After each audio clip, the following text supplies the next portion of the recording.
remember and remind yourselves of your own history, you'll remember that Europe had to undergo what was described as an agrarian revolution. I'm submitting to you that Africa has never known agrarian revolution.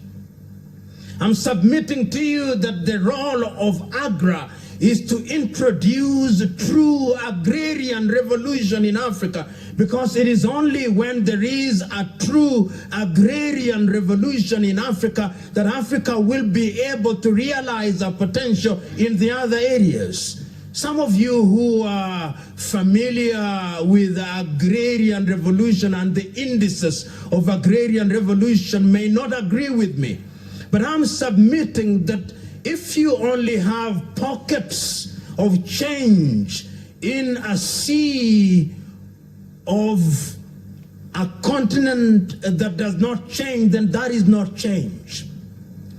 I remember not so long ago when the millennium came about, a good American professor came to Kenya, amongst other countries, and founded things that were described as millennium villages. It was assumed then that that was the magic bullet, that after the millennium villages had been introduced, Africa would never be the same again. And I remember visiting such a village somewhere in rural Nyanza, at a place called Barsauri in Game in Siaya County. And I remember the man taking us around in the Millennium Village. And I remember the man telling us how life would never be the same again. And I remember marveling about the Millennium Village. And I remember saying to myself, lo and behold, a miracle has happened. Last year when I visited the Millennium Village, it was a shell of what it was. The reason why it is a shell is because that intervention did not find residence in the minds and hearts, and therefore did not change the culture of the people. It was a solution that was from outside and was never internalized. I'm submitting to you, therefore, that in trying to green Africa, in trying to create a green revolution, in trying to ensure that Africa changes, we must ask ourselves, what is the kind of change that we introduce? We must ask ourselves whether the culture has changed so that people are wedded to the new way of doing things. Many times, changes do not take place because that intervention is seen as being alien to the environment, as being alien to the people, and therefore when those who have introduced the change, or those who are seen to have introduced the change, have exited the scene, people go back into their default mode and they go back to their old ways. And that is what begs the question, what is the role of AGRA? Not so long ago, I was at a conference where people were talking about population of Africa and birth control. And the story was told of a young girl who had gone to an area in Kitui in Kenya. And this young girl was alone. And she was talking to young brides, on average with 2 children, talking to them about the finer points of family planning. And after she had finished, one of the women asked, "And how many children do you yourself have?"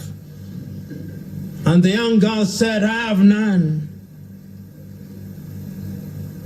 One of the women said, "You are therefore unqualified to talk about family planning." I do not quite hold that view. I do hold the view that sometimes seeing things from outside gives you certain insights, which those who are inside may never have. But yet I hold yet another view, that there is wisdom in having gone through personal experience, so that the experience, the theoretical experience of the young maiden who has never had a child must be complemented with the experience of those who have had actual experience. Right. And that is why I think that those of you who are in Agra must ask yourself the fundamental question: why are you at Agra? Why are you at Agra? What is it that you want to be remembered for at Agra? What are the changes that you want to make at Agra? And these are very basic questions. What is it that motivates you? What is it that you want to do to ensure that Agra changes the face of Africa? Because Africa is a continent that has now made a declaration that in the year 2063, under Agenda 2063, she is going to be a middle-level economy. Africa has made that declaration. And Africa must therefore ask the fundamental question: what are the building blocks that will ensure that she realizes that agenda? Those of you who are from the African Union, I want to believe that agriculture must be at the very heart of it, because Africa can only realize Agenda 2063 if Africa can feed herself. You who are here, what are you doing to ensure that that dream is realized? In the 1980s, if you heard that somebody was traveling to Harare in Zimbabwe, there are two things that you asked when they came back. One, you asked them to bring back. The two others, you asked them to tell you what was happening about them. The thing that you asked them to bring back was a cotton shirt. They had very good shirts. The other thing that you asked them about was the quality of their farms, tobacco and agriculture. Today, when you come from Zimbabwe, with due respect to the Zimbabweans who are in the room, the only thing you ask, which is the currency that is now alive and well? Is it the rand, the dollar, or the yuan? And I give that example deliberately in order to demonstrate the fact that intervention in areas such as agriculture must also be accompanied by a political system that appreciates people's expertise. It is not the mere possession of the land that is the solver of the equation. The same farmers, some of them who are in Zimbabwe, have now gone to Zambia and to Nigeria, and they are replicating the very same things that they were doing in Zimbabwe. And the land left to the individuals who thought that land was the solver of the problem cannot produce. It is still in Zimbabwe. The land is in situ where it was. So the intervention must also be the kind of intervention that makes people realize that the knowledge must be resident in people's minds and expertise must be locally nurtured so that people are capable of using that expertise for the general good. The other thing that I think is important is to begin to educate the people, because I know you are concerned with smallholders in agriculture, but we must never forget that the game-changing agriculture must also be large-scale farming. We must ask ourselves, what are we doing with the irrigation projects that we find in different parts of Africa, in Kenya, whether it is in Egypt and different parts of the world? One must not lose sight of that. And one must ask, what are the inputs that we are utilizing in order to ensure that Africa actually realizes our potential? In a nutshell, ladies and gentlemen, one can go on and on about Agra. One can go on and on about agriculture, but one must now wind down in order to ask certain fundamental questions. And to me, there are 10 questions that we must put on the table in order to ensure that Agra realizes her potential.